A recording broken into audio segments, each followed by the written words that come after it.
Hey, ¿qué tal a todos? Bienvenidos nuevamente a Del Código a la Arquitectura. Yo soy John y hoy vamos a hablar de uno de los patrones arquitectónicos más elegantes, influyentes y extensibles que existen, la arquitectura microkernel, o también conocida en el mundo de desarrollo como la arquitectura de plugins.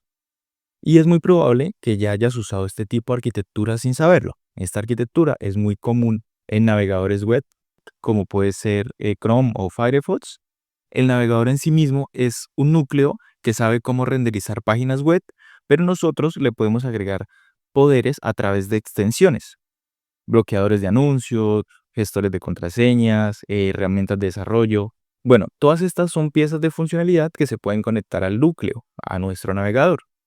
Lo mismo pasa con los entornos de desarrollo como Visual Studio Code. El editor es el núcleo y el soporte para cada lenguaje, el formato del código o incluso integraciones con Git son plugins que le dan poderes al editor. Este patrón es clave para construir sistemas que pueden crecer, adaptarse y evolucionar con el tiempo sin necesidad de tocar o reescribir el corazón de la aplicación, el núcleo.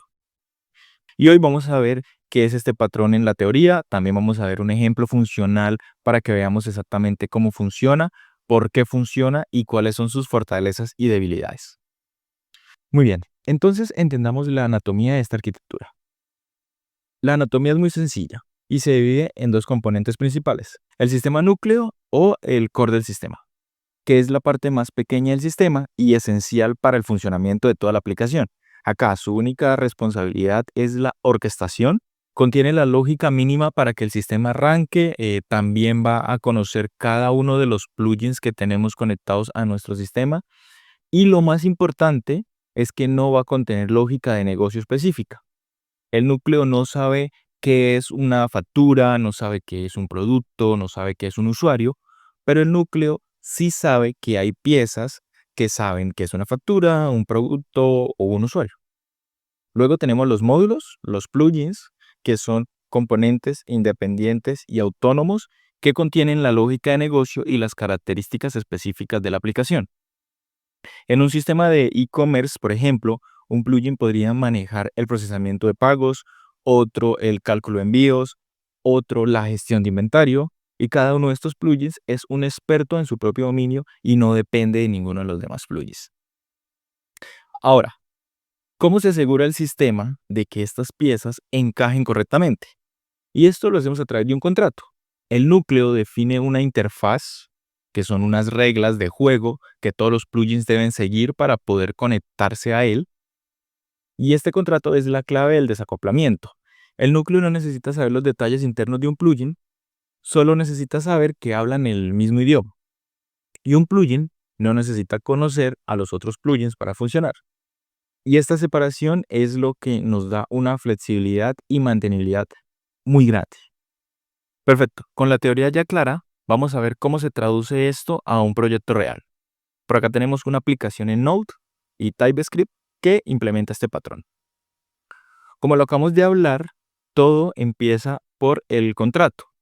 En TypeScript, esto se define con una interfaz que es la que tenemos por acá. Entonces, al decir que algo es de tipo plugin, le estamos obligando a que cumpla con estas tres cosas. Uno, que tenga una propiedad name de tipo string, que el núcleo usará para identificar y gestionar el plugin. Dos, debe tener un método initialize que el núcleo llamará a esta función una sola vez justo cuando el plugin se cargue por primera vez. Y este va a ser el lugar perfecto para configurar conexiones a base de datos, para cargar configuraciones iniciales, etc. Y tercero, debe tener un método process, que aquí es donde vive la lógica principal del plugin. Y el núcleo llamará a esta función cuando quiera que el plugin haga su trabajo.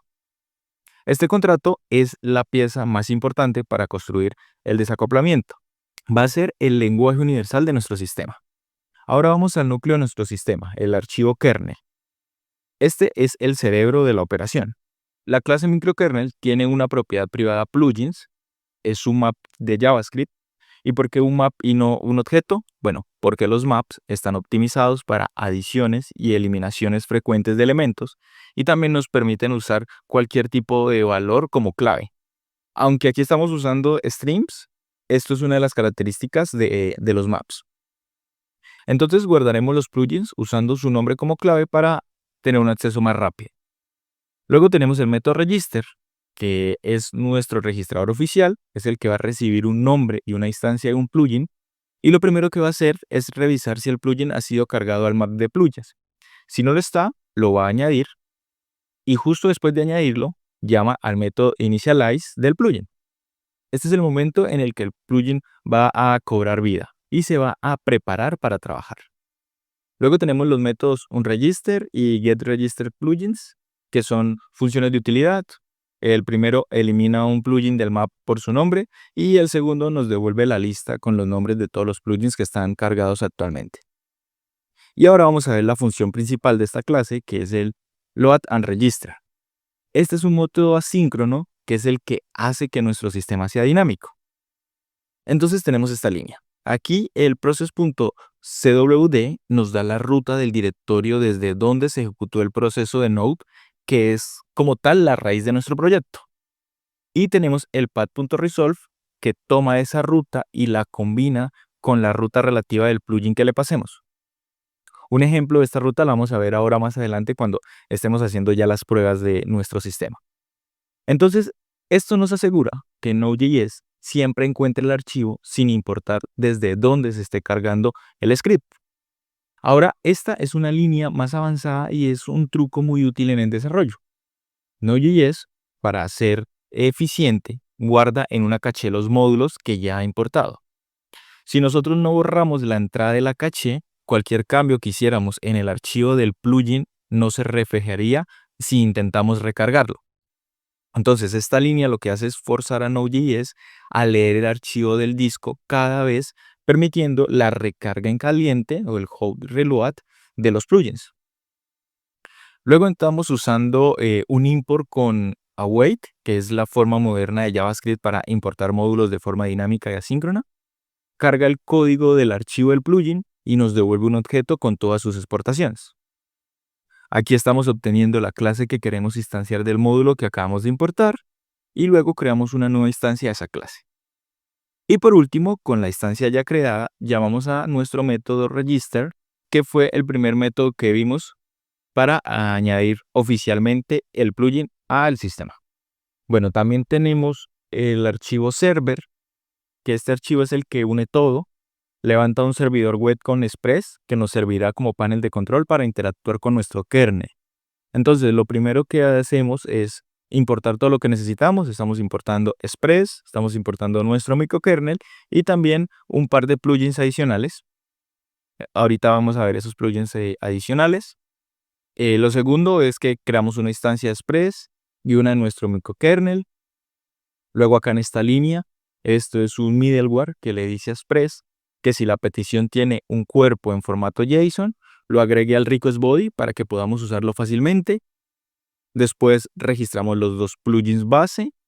Estos vienen del archivo initial plugins, estos dos de acá, y representan la funcionalidad mínima con la que nuestra aplicación siempre debe arrancar.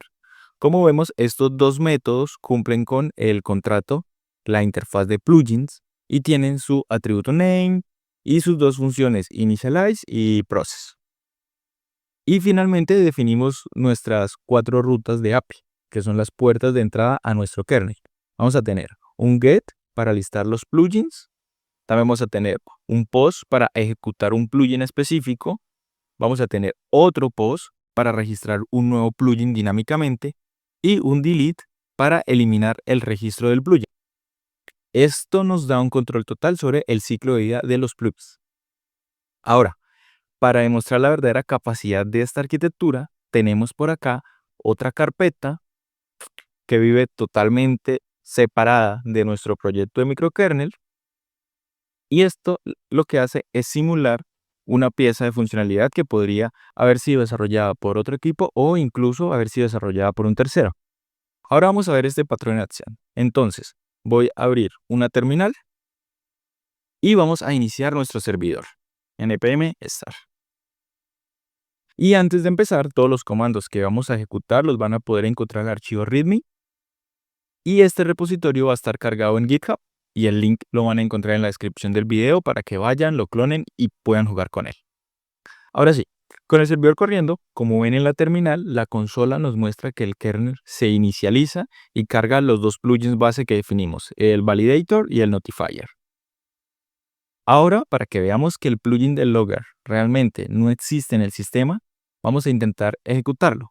Entonces, vamos a ir al archivo README y vamos a bajar y buscamos el curl de ejecutar nuestro Logger, que es este acá.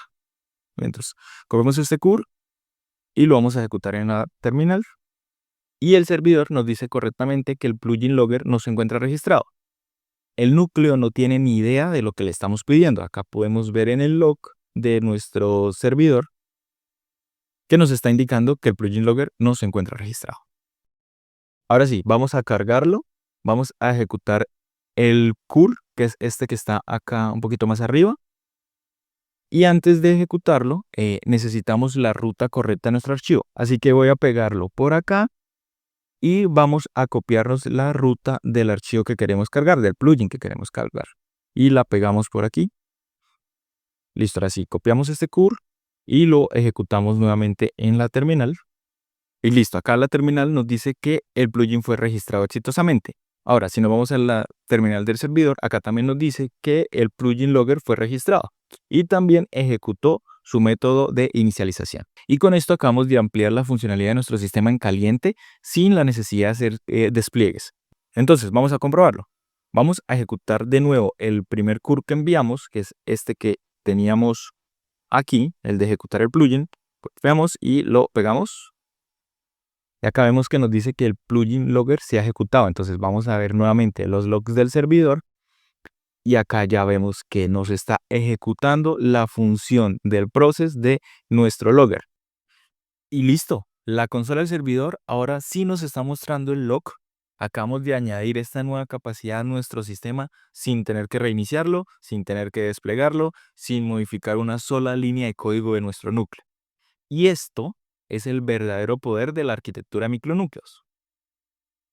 Vale, ahora ya que vimos toda la parte teórica, ya vimos la parte práctica, entonces ahora vamos a ver cómo todo en arquitectura, este patrón tiene sus pros y sus contras. Entonces vamos a analizar nuestro sistema. Entonces, en extensibilidad le damos 5 estrellas. Esta es su razón de ser y su mayor fortaleza. Añadir nueva funcionalidad es tan simple como crear un nuevo archivo de plugin que cumpla con el contrato. Y el sistema así está diseñado para crecer.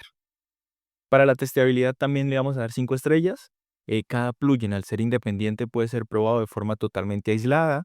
Y el núcleo también puede probarse por separado, verificando que gestiona bien el ciclo de vida de los plugins. Y esto reduce bastante la complejidad de las pruebas. En cuanto a despliegue, le damos 4 estrellas. Porque los plugins se pueden desplegar de forma independiente, podemos lanzar una nueva versión del plugin de facturación, por ejemplo, sin tener que tocar el plugin de notificaciones, y esto permite actualizaciones frecuentes y reduce el riesgo en los despliegues. En tolerancia a fallos, también le damos 4 estrellas. El núcleo puede actuar como un supervisor. Si un plugin falla o se comporta de manera inesperada, el núcleo puede detectarlo, lo puede desactivar o lo puede reiniciar sin que todo el sistema se caiga. Y esto crea sistemas que sean muy resilientes. En cuanto a escalabilidad, aquí encontramos ya una de sus debilidades. Dado que todo pasa a través del núcleo, esto puede convertirse en un cuello de botella. Y escalar el sistema completo de forma horizontal puede ser muy complicado si no se diseña cuidadosamente desde el principio.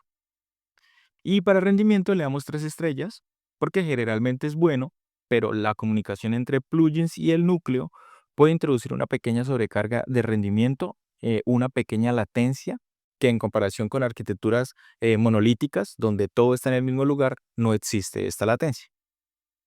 Y con esto hemos visto que es una solución muy potente para sistemas que necesitan ser modulares, flexibles y capaces de evolucionar constantemente. Es la columna vertebral de muchas de las herramientas de software más completas y exitosas que usamos todos los días. Espero que esta demostración práctica y el desglose de código les haya dado una visión súper clara de cómo implementar este patrón.